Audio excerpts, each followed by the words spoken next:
Assalamualaikum warahmatullahi wabarakatuh. Hai guys, perkenalkan nama saya Amira Izatunisa dari kelas 11-6. Saya di sini akan menjelaskan materi mengenai sosialisme. Yuk disimak. Bayangkan sebuah dunia di mana kesetaraan menjadi prinsip utama. Sumber daya didistribusikan untuk kebutuhan, bukan hanya kepemilikan. Sejak revolusi industri, mimpi ini telah membentuk salah satu ideologi politik dan ekonomi, yaitu sosialisme. Apa sebenarnya sosialisme itu? Bagaimana ide ini muncul dan berkembang? Yuk, simak penjelasannya. Sosialisme adalah suatu ideologi yang berasal dari reaksi pada revolusi industri abad ke-18. Di masa ini, sosialisme amat kental dengan kondisi faktor industrialisasi yang juga menghadirkan praktik kapitalisme di tangan individu sebagai pemilik modal serta menyampingkan keadaan buruh. Ideologi ini sendiri berkembang di akhir abad ke-18 di Eropa sebagai kritik kepada kapitalisme. Para pendukung paham sosialisme sendiri menilai bahwa ekonomi ini hanya menguntungkan kaum berjois yang mengeksploitasikan kaum proletar. Singkatnya, ideologi sosialisme bertujuan untuk mewujudkan masyarakat dengan hak milik bersama pada setiap faktor produksi, agar produksi tidak lagi dikuasai orang-orang atau suatu warga swasta tertentu.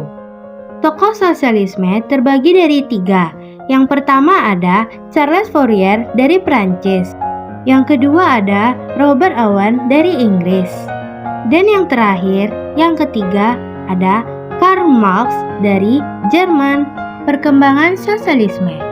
Bersamaan dengan munculnya sosialisme pada abad ke-18 hingga ke-19, paham tersebut kemudian berkembang menjadi berbagai aluran. Sosialisme berkembang menjadi berbagai aliran pemikiran seperti sosialis demokrat, komunisme, marxis, dan lain sebagainya. Menurut ahli, perkembangan sosialisme dibagi menjadi 2 kutub, yakni sosialisme utopis dan sosialisme ilmiah. Sosialisme utopis ini dijelaskan untuk menyebut perkembangan modern.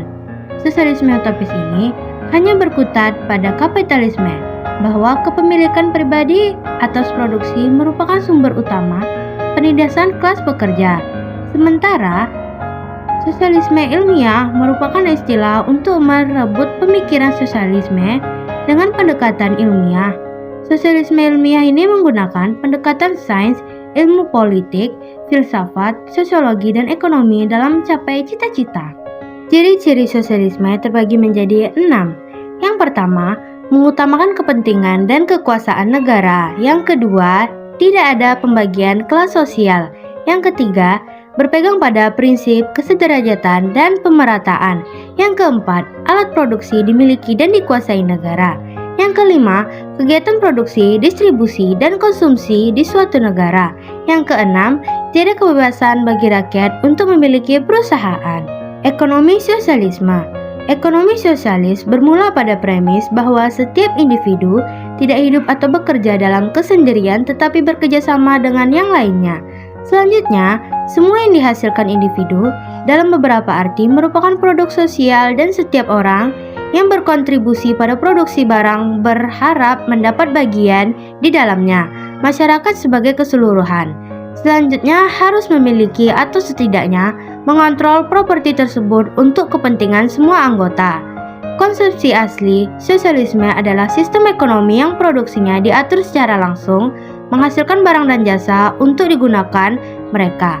Nilai guna dalam ekonomi klasik dan Marxian. Alokasi langsung sumber daya dalam istilah fisik yang bertentangan dengan perhitungan finansial dan hukum ekonomi.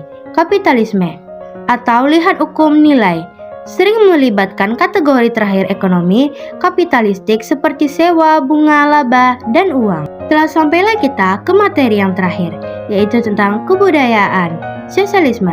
Dalam Problems of Everyday Life, buku sezaman yang juga ditulis oleh Trotsky, ia berpendapat bahwa pengembangan kebudayaan merupakan prasyarat untuk rekonstruksi sosialis.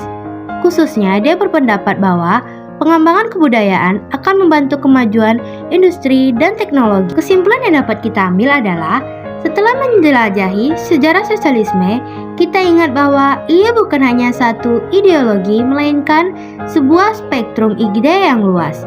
Maka, pertanyaan bagi kita semua hari ini adalah, bagaimana ide-ide tentang keadilan sosial dan kesetaraan ini akan membentuk masa depan dunia kita. Sekian materi sosialisme yang saya sampaikan. Mohon maaf apabila ada salah kata atau pengucapan. Thank you for attention guys. Goodbye.